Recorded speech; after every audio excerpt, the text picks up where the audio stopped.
குமாரின் டிரைவில் முன்னோக்கி சென்று கொண்டிருந்தது. மந்தமான லைட் ஒளியில் பாதையை தேடி சீக்கிரமே வீட்டை அடையும் அவசரத்திலாகும். எனினும் எங்கிருந்தோ வந்த பனி குறுக்கிட்டிருந்தது.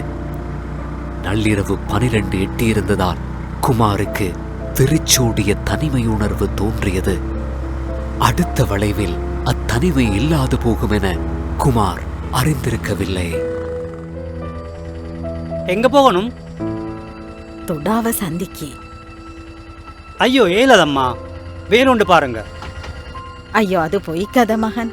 இளந்தாரியாகி இதுக்கெல்லாம் பயப்படலாமா? சரி ஏறுங்களே.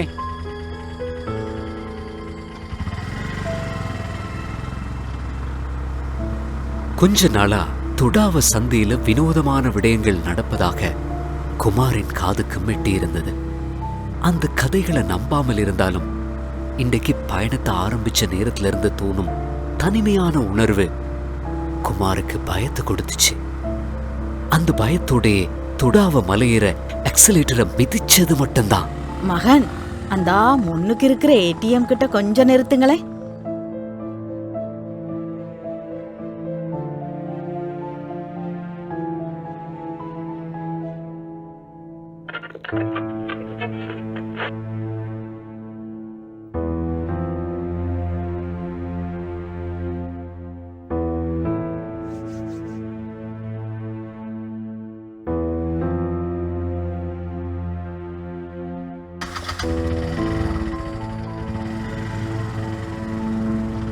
அதிக நேரம் செல்லும் முன் தான் குடாவையை கடந்து செல்வதை குமார் உணர்ந்து கொள்கிறான்.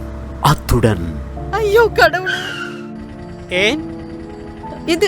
இது இந்த ஏடிஎம் கார்டு இல்ல, வேற ஒண்ணு. என்னது? நான் ஏடிஎம்ல கார்டு போட்டதுக்கு அது வேலை செய்யல. பிறகு நான் அதுல இன்னொரு ஏடிஎம்ல இருந்த ஒருத்தருக்கு சொன்னேன் இது வேலை செய்யலன்னு. அதுக்கப்புறம் தாங்க நான் பாக்குறேன்னு சொல்லி வாங்கி காசும் எடுத்து கொடுத்தாரு, கார்டையும் திருப்பி கொடுத்தாரு. இப்ப எனக்கு மெசேஜ் ஒன்று வந்துச்சு, கார்டுல இருந்து 40,000 ரூபாய் எடுத்திருக்குன்னு. இது என்னோட கார்டு இல்ல. அப்படின்னா அந்த ஆள் கார்டை மாத்திருப்பாரு. சரியான கார்டு இருக்கும் அந்த ஆளுகிட்ட.